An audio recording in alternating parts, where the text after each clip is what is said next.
Good evening, everybody. Let's get started with today's class. Yesterday, what we did was we discussed on how to create stored procedures. And what we'll do today is to continue to create some functions which are also stored inside the database, and they perform a specific task.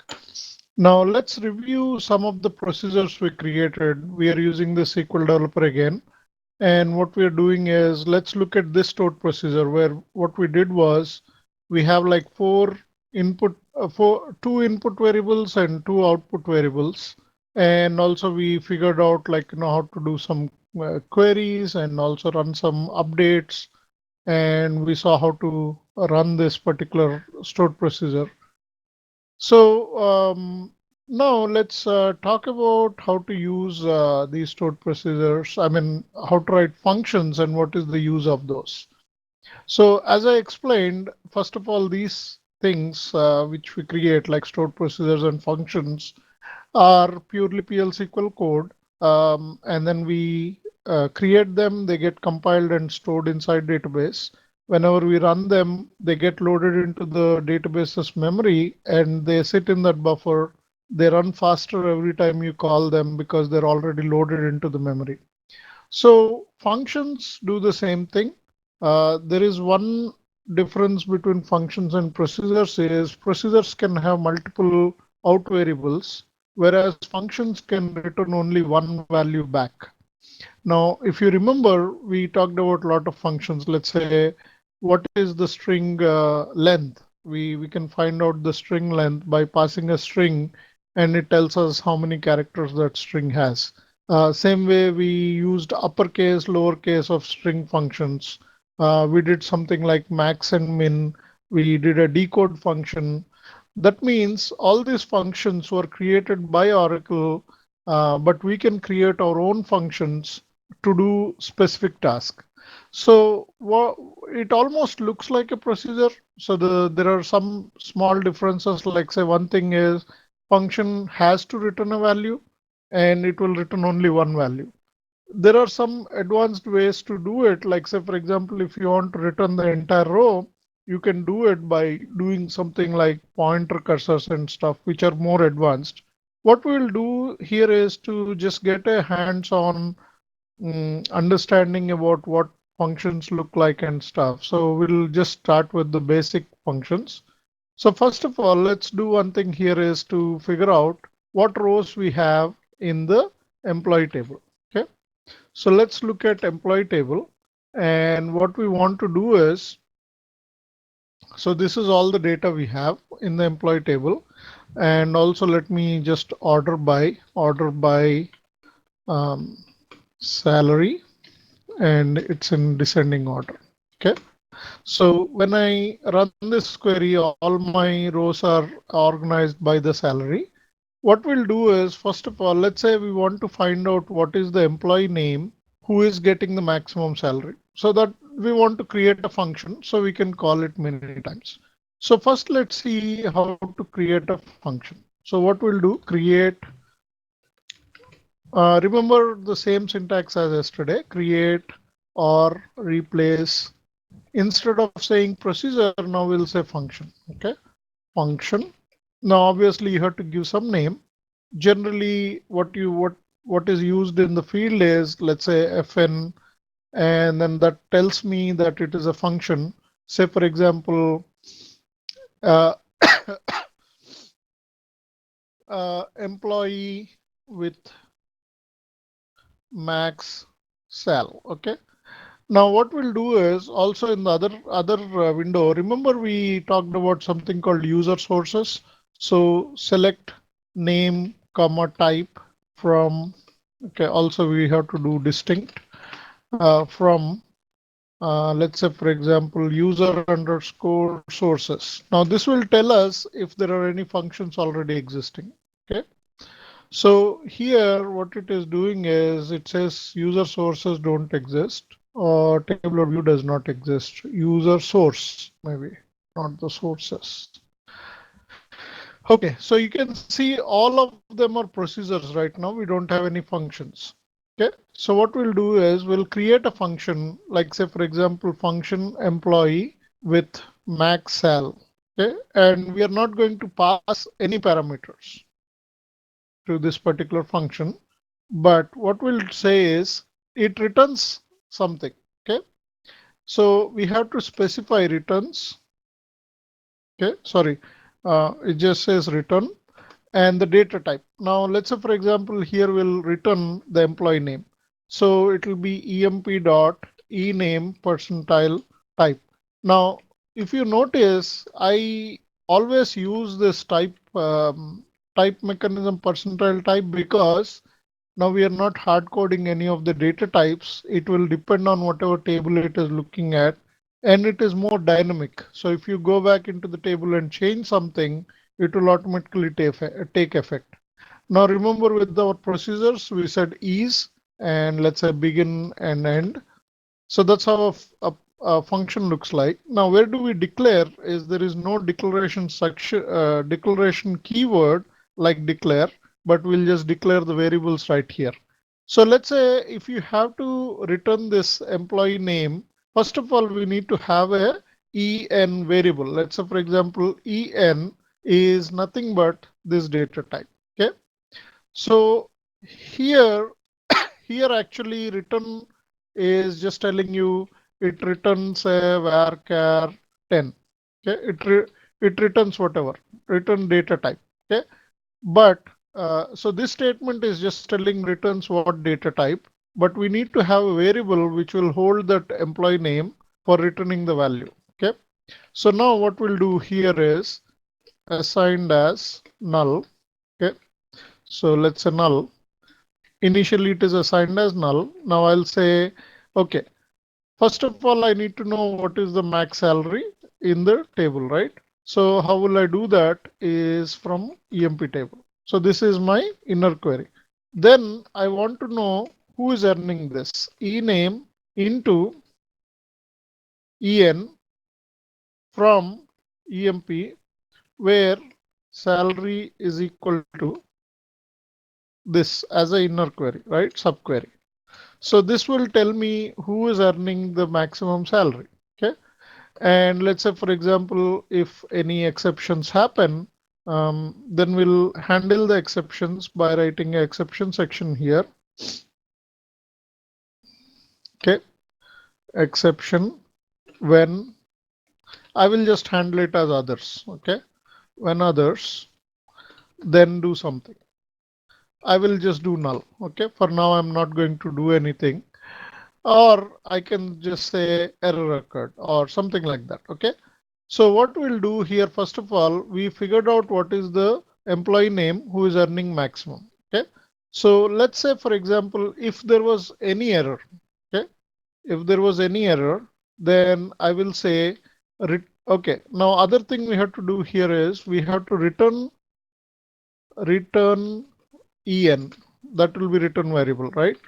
In the same way, we can return something else here. Return, let's say, for example, we got a error. Okay. So we'll return error if there was error. So first of all, what we'll do is we'll create this function by running this as a script. And what happens is you can see here it says function so and so got compiled. So first thing we'll check here is whether that function exists or not. So let me just run this command again. And I want to show you here the function so and so exists. Okay. So this is our first step we did. Okay. First we created the function. Now, how can we run this function? Now we know that this function exists. So we should be able to run it. Okay. So the most easiest way, let me try the most easiest way first to run this. All I have to do is I will do a select function name without any parameters because it doesn't take any parameters from dual. Remember we did similar thing when we did the select max of sal from EMP. Max of sal is a function. So here we are running our own function. So let's run this. And what happened is basically it is treating the thing, I mean, treating the whole code here as as this. So let me just comment this out. You remember this yesterday, right? We get the error if we are running it as a script. So let's clear the screen and run it again. And now what happens is function gets created. There are no errors. So you can see function got compiled. And then I'm going to just comment this whole thing out so that we can run this function. Okay. So now I'm going to run this function and you can see who gets the maximum salary in the employee table. So this is how it basically we run the function. Okay. Now this is one way to run it. There are other ways. So we'll explore that ways later on.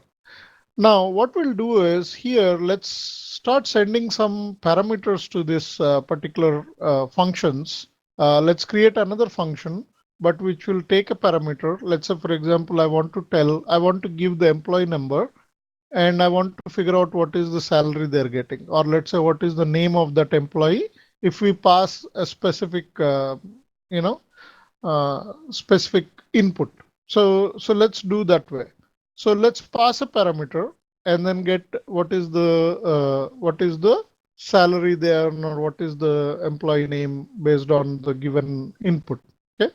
So what we'll do, let me show you one more thing here. Like just like procedures which are displayed here, now we have this function created and that function will be stored under functions. And if you click on that, just one single click, it shows the whatever create statement we use to create that function. So you can see what is the code written for that function. Okay. So here what I'll do is I'll just start another worksheet. Okay. And what we'll do here is I want to show you the details of the employee table again. And what we'll do now is we'll pass a specific employee number and we want to get what is their joining date, let's say hire date. Okay. So this is what we want to get. So in this case, what we'll do, we'll create a function, create or replace function. Okay. As I said, good idea to always prefix with fn. That will tell us that it's a function. Okay. Get employee, get emp name. Okay. Let's say hire date. So that's what we will look for, hire date. So get employee hire date. And what are the parameters you're going to pass is you will pass the employee number. Okay. And what is the employee number data type? empno percentile type. Okay.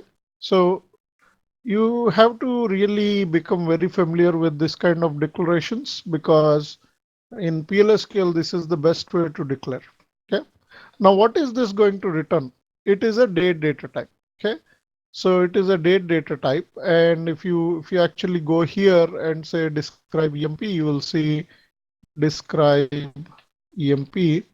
You will see that we are going to get this hire date as a date data type. Okay. So now we'll go back into our code. We are going to return a date. Okay. Same way yesterday, like what we did with the procedures, we are going to, with the function, we'll say begin and end, and we are going to declare a variable to hold that hire date. Okay. So let's say hire date, we are going to put in HD. Okay. And it is of same data type as employee hire date percentile type. Okay. And initially assigned as null. Okay. Now what I'll do here is I will assume that select hire date into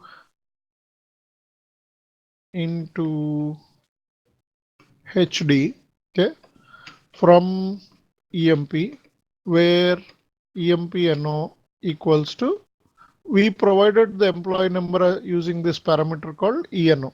So we are going to just say, what is the parameter we passed? ENO, whatever the value, right? Now, what I want to do is here, I want to show if if a error occurs, I will just leave it this way. I'm not going to handle the exception. I want to show you what happens when we don't handle the exceptions.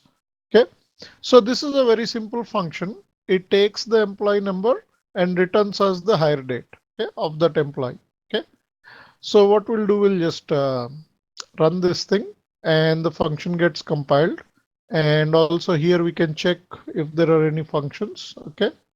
So you can see this is the new function we created here. This is get employee hire date. Okay. So let's run this and we'll see how to run this particular thing. And what we'll do here is you'll say select. Okay, what is the function name? Function name is nothing but get hire date. So function name. Here we have to pass parameters. Okay, what I will do is I will just say simply dual. I'm not passing anything, and we'll see what is the error first of all. And also let's look at the employee table and let's pick one 7900. That's what I want to know. Okay, so now let's run this function, and I want to show you what happens if we don't pass the parameter. Okay, so first of all, if you don't pass parameter, it expects a parameter. It says wrong number of types or arguments in the call. Basically, it is expecting a parameter and you did not pass. Okay. Now, how do I know what parameters? Like, say, for example, this stored procedure is not created by me, but somebody else. Okay. So when you don't know, you will just say, describe this function. Okay.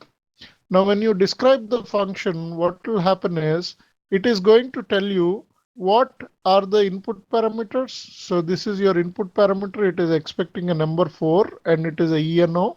You can name this ENO in a better way, like say employee underscore number or something like that. And then it is an input parameter. And there is a return value, which it returns is a data type. And that is, how do you know that it is a return? Because it is out. Now, in and out you saw with the procedures, only difference is a function will only return only one output variable. It cannot return more than that. Whereas it will be able to take any number of input variables. Okay. So now you know that it is expecting a number. What we'll do here is in this same command, what we'll do 7900. That is the employee I'm passing. I want to know what is the hire date of that employee. Okay. So when I run that, hold on 1 second, there is no return inside our code. So that's where I messed up this particular code. So what we'll do, we'll comment this whole thing out. Okay, let me just comment this one line and uncomment this. And also, you remember I wrote return in the previous thing, but I forgot here. Okay, I'm returning the HD.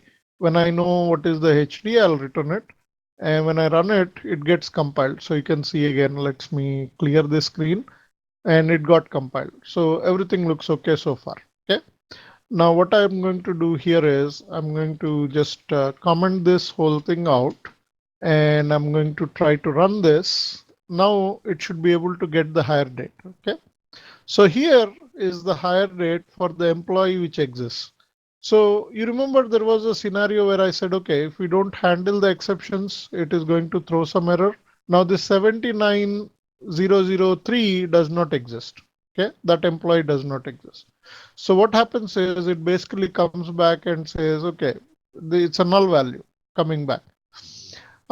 Because it was unable to find this row, so it is just returning whatever is the default null value. It is always a good idea to handle the error, because then if you have an error, your programmers don't see, like, other programmers who are using this function will not see like a bad error on their console. Instead, you will show whatever error you want to show, the exception you handle. Okay. So what we did here is two examples of a function. Basically, we created a function without any parameters and one return value. We created a function with parameters and it returns some value. So this is how you create functions. Okay.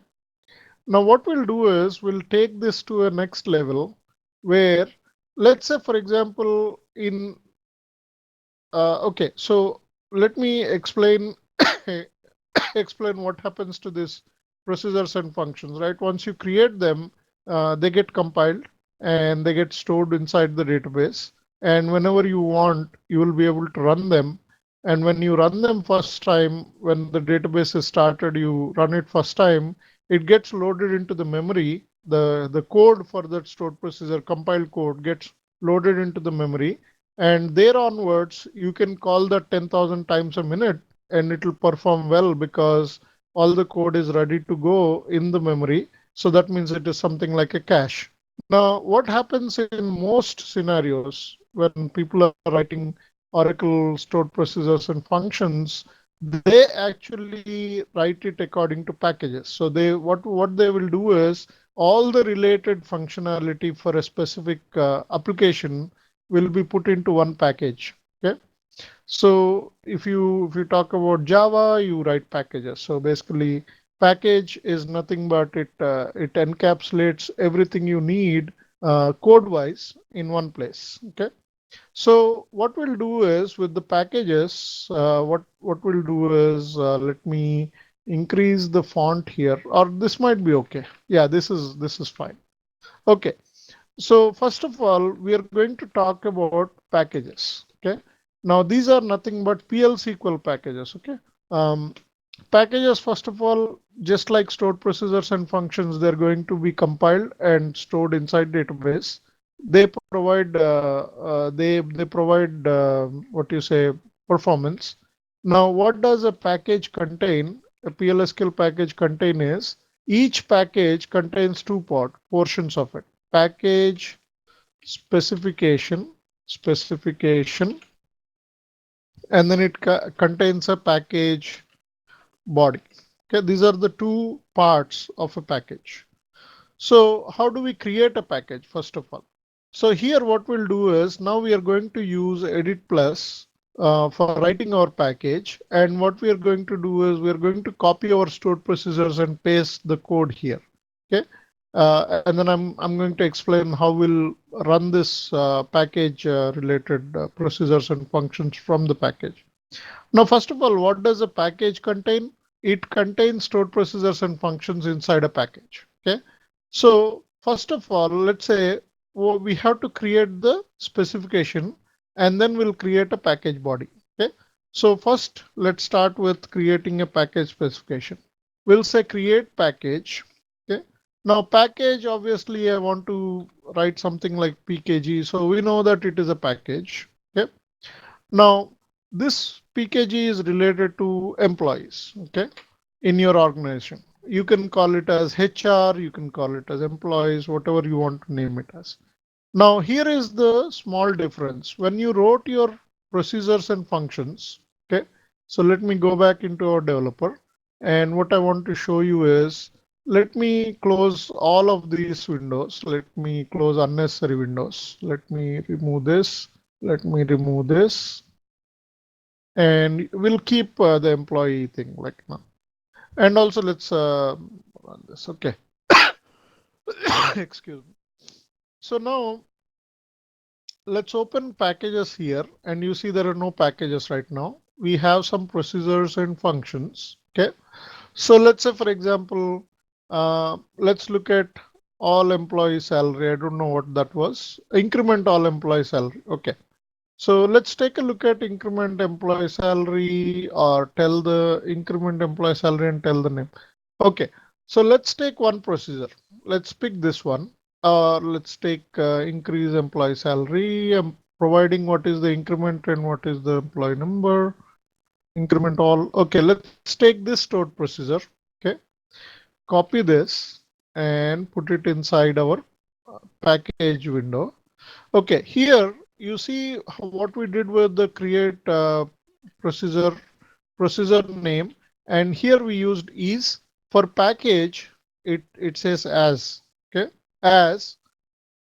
Now in the specification part, now obviously we have to end this somewhere with the create and end, right?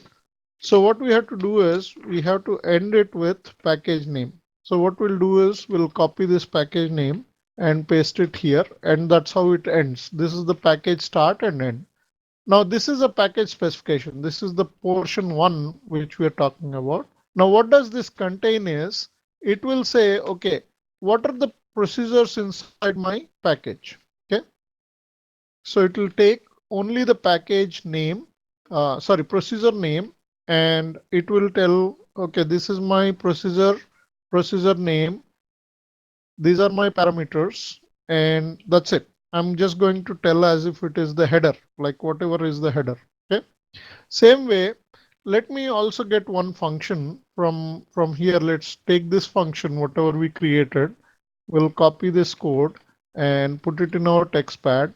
And what is this function? Well, all it does is basically, okay, let me also check for the second function because I want to see there was a parameterized function. Okay, get employee. Okay, this one is the better example. So let me just remove this. Okay, so here we have a function which has this employee number. Okay, so let's take that and paste it here. So here I'm telling this is my procedure and this is my function, and then I'm going to close that. Okay, so this is the two things I'm specifying. It is very straightforward. Here I have to also tell what is the return type. Okay, or we can just copy it from here, return date. Okay, now remember here what we can do is we can say emp dot hire date type. Okay, instead of hard coding it as date, we can correct this by doing this. Okay, so this is the return type. I'll paste the same return type here. Okay, now focus only on the highlighted rows. What it is telling is this is how we create the package specification. So package specification just contains all your procedures and function headers, meaning they tell, okay, what are the parameters it is taking, what is it returning, and all that stuff. Then the next thing we have to create is the package body. So first we have to create the package specification, then package body. So how do we create package body is exactly same here. What we'll do, instead of just saying create package name, here we'll say create. You can also do create or replace. Okay, or replace. We can do that. And the same thing we'll do here for the package create or replace package. Only extra thing we have to specify is this is package body. So we are specifying that. Okay. Now here what happens is inside that we'll just write our procedure. So this is our first procedure we are writing, and there is no change. It exactly looks like your procedure you wrote earlier. Only thing is you're not writing that create and replace procedure now. Okay. Now let me just push all of these things to inside just for beautification purpose. Code beautification is very important. When you're reading it back, it makes it easy to understand. Okay, so then you have to specify your function. So you'll just do same thing. It exactly is the same code. Now here at the end, we are going to end it with end package name. Okay, you remember here what we did with the package name. So end package name. Okay, now package employees has two separate objects inside. One is a procedure and the other one is a function. So you can see here, this whole thing is a package body. This is the procedure definition completely, whatever procedure is going to do the complete code of that procedure. And this is the function. Okay. So we now have both procedure package specification and package body. We have everything in one place. And as I said, remember, it is always a good idea to write some comments. So you can just do like, say, for example, comment. Um, you can write a very long, intensive comments like, in production, you will see such stuff. Like you'll say comments, um, this this package provides functionality for all employee data tables used is scott.emp. This is the table we used. Tables used, if there are scott.dept and so on, you write all that. And then you say package author, author, package owner, let's say, author. I'm sure this is a wrong spelling.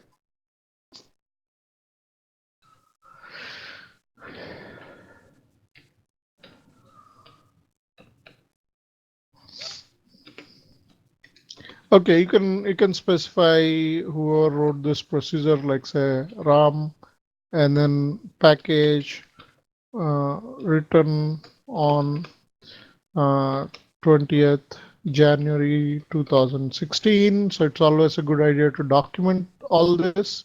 Okay, so now let's go ahead and create this package specification and the package body. So what we'll do, just copy this and let's close all these windows which we don't need.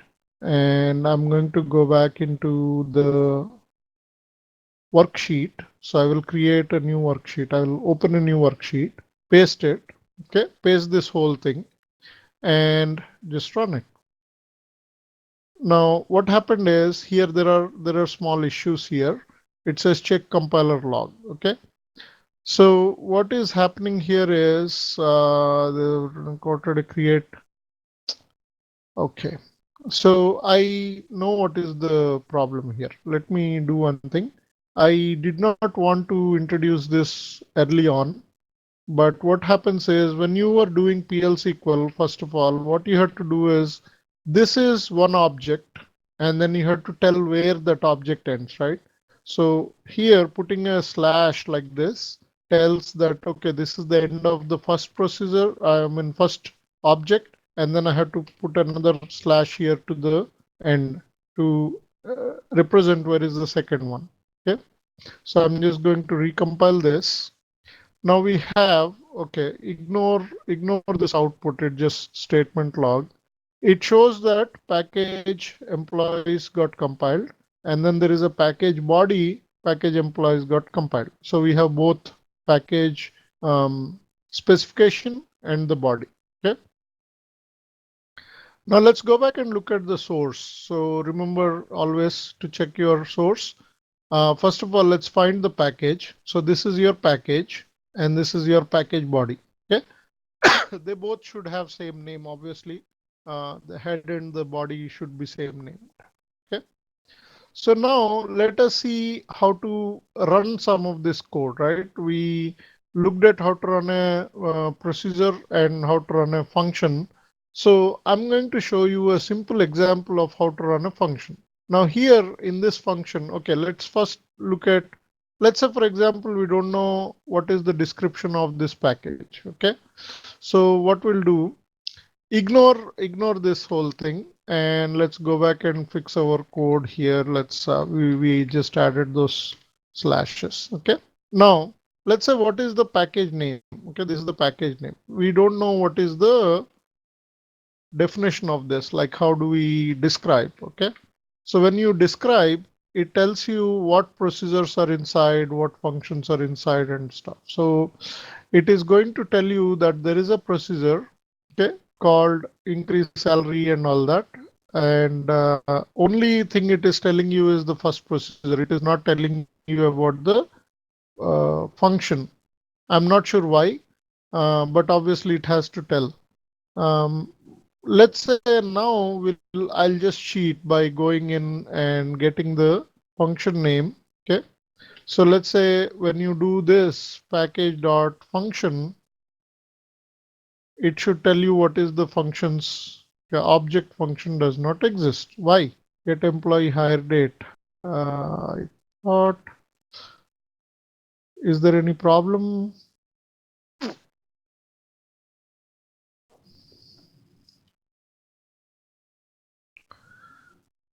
Okay, so there is a small issue. I think it is not. It should not be an issue, but let me fix it in a different way. What we'll do here is, you see how this procedure name just ends we will put a procedure name here, end of procedure name and end of function name. Okay, just to be explicitly ending it. And then what we'll do, comment this out. I'm going to compile it again. Okay, so now both got compiled. I will remove all this, and also I will remove this, describe, semicolon, clear this and run it. So again, it is doing the same thing. I don't know why. Okay, so let's just use it. I know that it is there. So let's just say select what is the function name. Okay, so we created this function, so it is this function, and the way we call it is select function, and we have to specify what is the username 7200. Let's say employee thing, and from dual. Okay, now this I'm calling directly the function we created earlier. I'm not calling the package dot function. Here, the new syntax we want to see is, you see this package dot function. Okay, so that's how you call the function. That's the only small difference you have. And let's see, 7200 does not exist. Is it 7900? I think it is 7900. Let's try that. Okay, so run it and you see the hire date coming back. Now, how do you call a function which is stored inside a package? Is you just specify the package dot and your function name. Okay. Same way you can call your procedure. Now, let's see how to run this procedure. Let's look at the code again. And what is that we need? Okay. First of all, we need to pass these two values. Okay. And it will do the increment for us. So how do we run this code? You remember yesterday, you can do execute package name dot procedure name. And here you can see the fn underscore tells us that that is a function. PRC underscore tells that it is a procedure. Excuse me. So we want to increase the salary for employee 7900.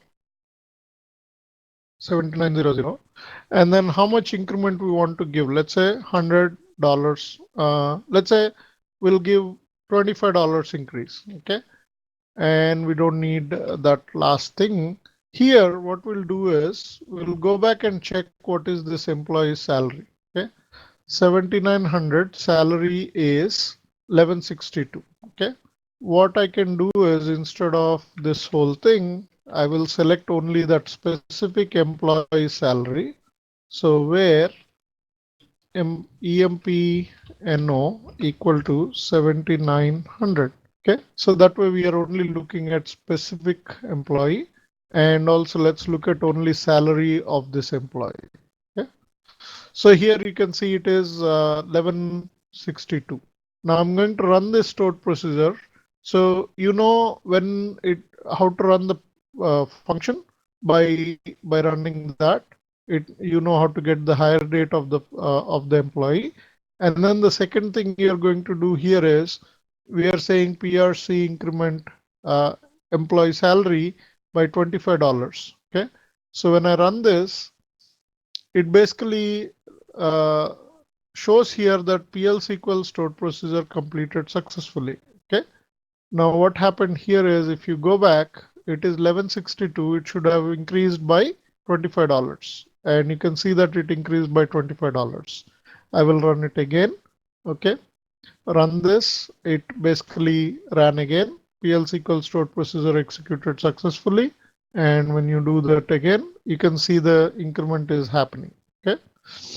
So now what is the advantage of putting everything in a package is, now what happens if at all your if at all your application comes and runs one small stored procedure, okay, one of these stored procedure, it will immediately, what happens is the entire package is loaded into the memory, and it is kept in cache. That means it becomes powerful and it is available all the time.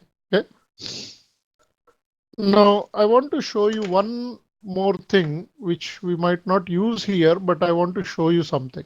Say for example, here you can also declare a global variable. Okay. Say for example, gvar or gv underscore. Okay. Let me say employee number, gv underscore employee number is a number data type. You can declare it as anything and assigned as 7900. Okay. Also, you can declare this based on the employee number type. Okay. Now what happens? Okay, I'm doing this in the specification. Take a look at this.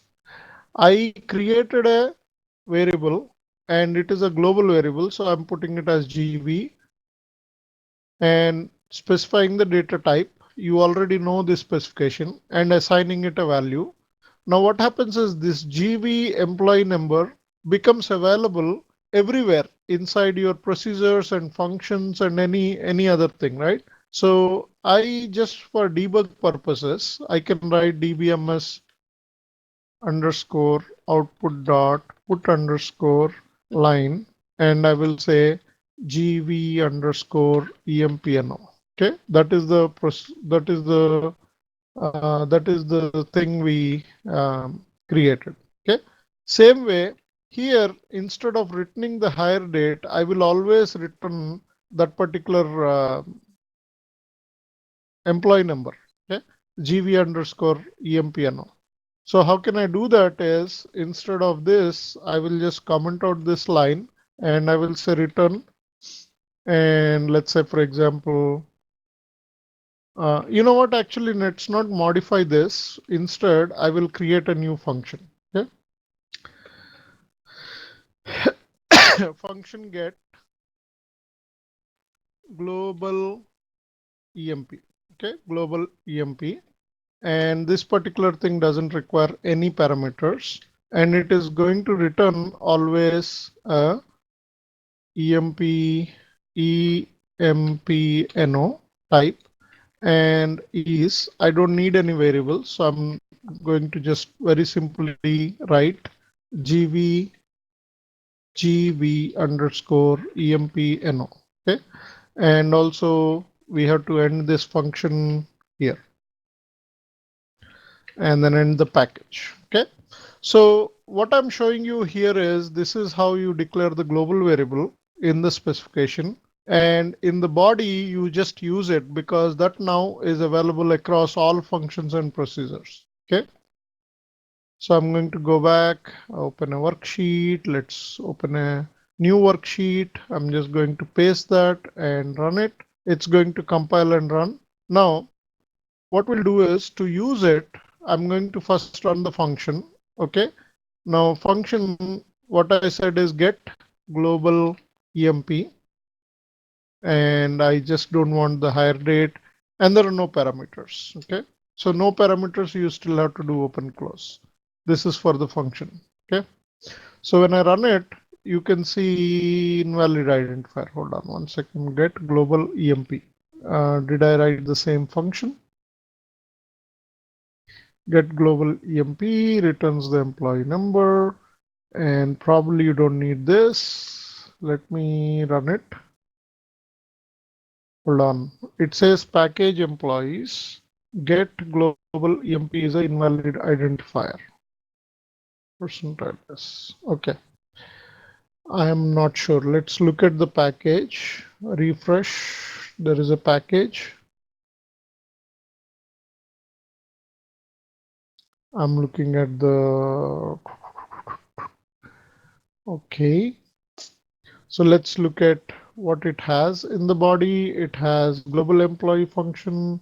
Something is wrong with the global employee function, I guess. It is a function which returns, I think.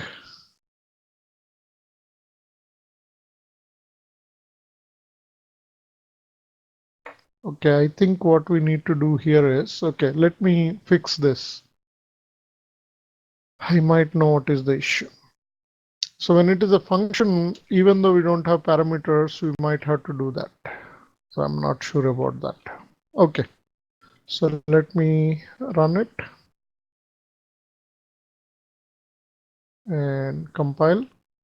Check compiler log. It says something. Got compiled. Current delete exits prior. Symbol expecting. There is nothing here. So then what is the problem? It should just begin, return, and end. GV employee number. Function so and so and return this type is begin.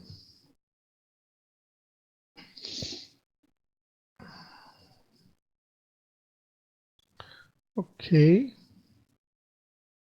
it got compiled. That looks okay.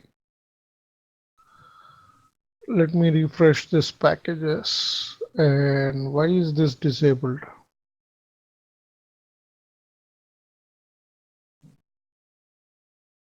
For some reason, it is disabled. That means we cannot run it. I am not sure why. Okay, let's go fix the other. I'm not sure why this doesn't work. Oh, you know why? Okay, any clues? I know why. Anybody can guess why this is not running or why this is not executable?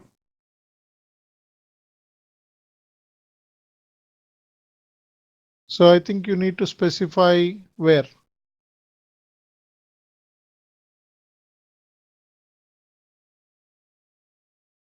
Okay, I think you got the idea.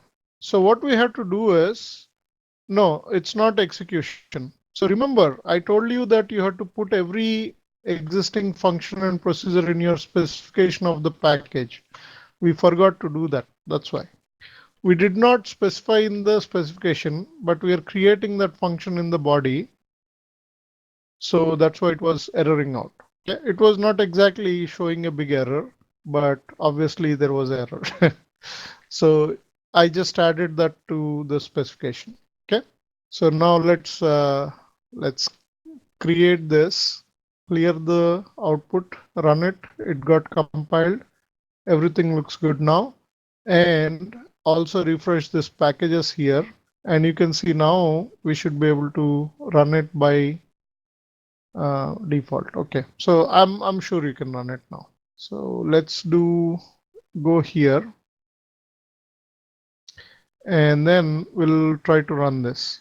Okay, so now we are getting that global output. So anyway, let's go back and review this. Okay, what we did here is a global variable. And once we have the global variable, this global variable becomes available anywhere inside your code. Okay, and you can change the global variable from your code and all that, any procedure function. Now, so far we did a lot of these things. What we did not check is how can we give privileges to other users so they can run our stored procedures and functions. Okay, so let me explain that. Now, right now I'm working inside the Scott user all the time, right? So what we'll do, let's delete all this, and this is a Scott user. Okay. Now, so far, what we did was we are just using Scott user, creating our stored procedures and functions and all that stuff, packages. What we'll do now is, you see this user one, we have another user called user one, and I told you how to check the username. So show user is a very simple, straightforward command, and it tells you who is the user. Okay, this is user one. So what I'll do, this one is user one user. Okay, user one. That is good enough. Now, somehow somebody told us that there is a function called Scott dot something. Okay, so this function. So what we'll do here is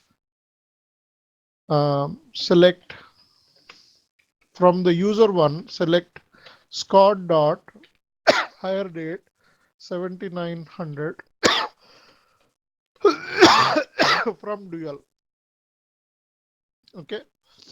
Now when you run this, it is going to give you an error. It says invalid identifier. Okay. Why does it say invalid identifier? First of all, because we don't have access to running this function. We cannot run it because we don't have privileges. Okay. So let's go back to Scott user and grant execute on function name to user one. You remember the grants we did earlier? So I'm going to grant this privilege. And now when you run this, user is able to get the results out. Okay. So let me remove this grant. I want to show you again. Revoke execute on function from user one. Okay. I'm going to revoke this privilege of running this function. And when I run this again, it goes back to that error. It says, I don't know what you're trying to do. Okay. So now let me show you how to run a stored procedure, right? From some other user. So let's say, for example, we'll say, tell me, increase the salary of an employee. Okay. So let's take this. This is how we have to execute it. So I'll copy that part. Give me 1 second.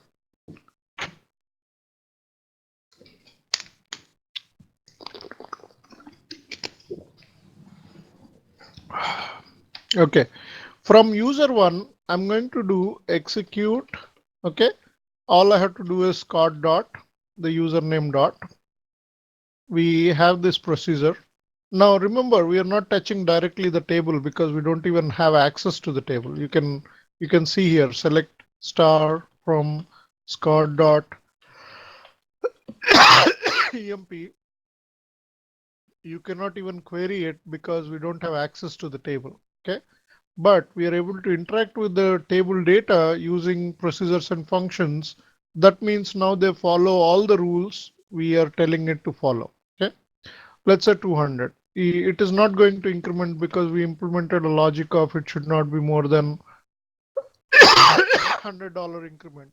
But if I run this, first of all, it says some error. Okay, must be declared and all that. Why it is saying that error is because you don't even have access to execute this procedure. So let's grant and revoke same way.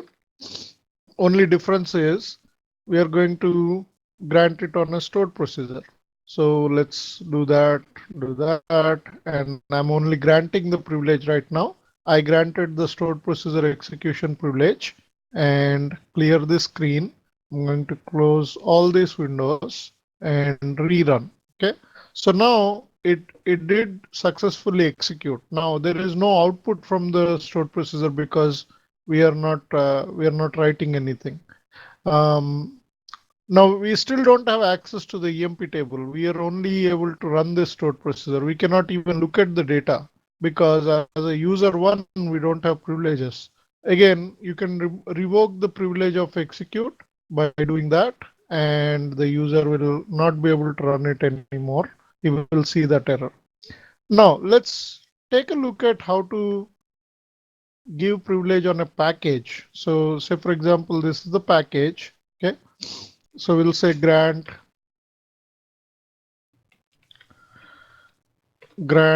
execute on. Okay. So we'll say pkg underscore employees to user one. Okay. So I'm going to grant this privilege. And now this user one can run any function or a package inside that package. Okay. So let's do Scott dot. Okay. First of all, we have to also write the package name here because first we have to tell what is the username. We have to tell what is the package name, employees dot. Okay. And then you say from DL. Okay. It should return 7900 to you. Now remember, we learned something called synonyms. Okay. So we can do create synonym. Okay. Um, let's say GE, very simple name on for, or what was that? Create synonym name for, I think you just specify this whole thing. I don't remember the create synonym syntax right now, but what we'll do is like do this, and if it errors out, then we'll fix it. So for is not the create syntax. On. I'm missing a keyword. Okay. Probably we have to look at the syntax, but what we'll do, just I'll cheat here. There must be one synonym we created earlier. So let me just look at the code. Synonym, where is sequences, synonyms. Okay. So create table calls, table name, rows. Okay, look at quick DDL. You can actually do one more thing here is, let me show you. On a specific object, you can do a quick DDL save to worksheet, and it will create your create statement. Okay. So here, what we have to do, for is correct. See, the for is correct. Oh, I see. I see. I'm sorry. Cannot do that.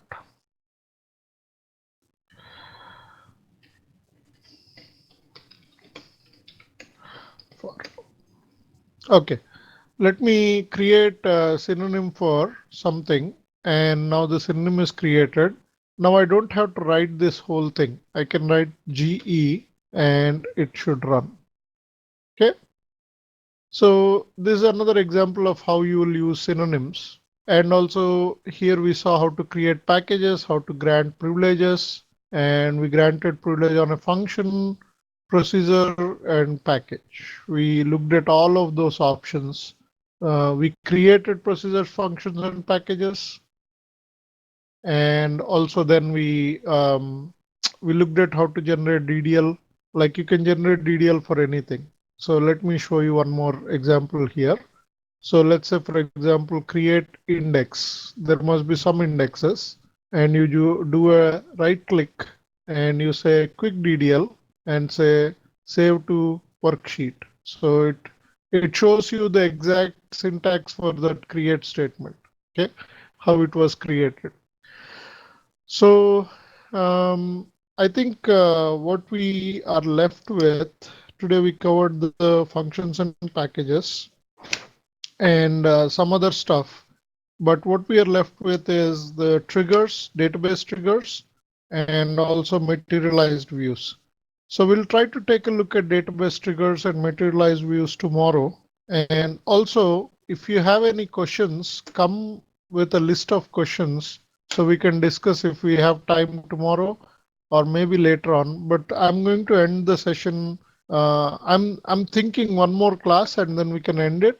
But if you have any questions, we can have an extra session just to answer those questions. Um, and also at the end of the course, what I'll do is I'll show you uh, where you can read more on these things like documentation of SQL, PL SQL, and what else you need to read to become better at this stuff. Okay. For now, do you have any questions?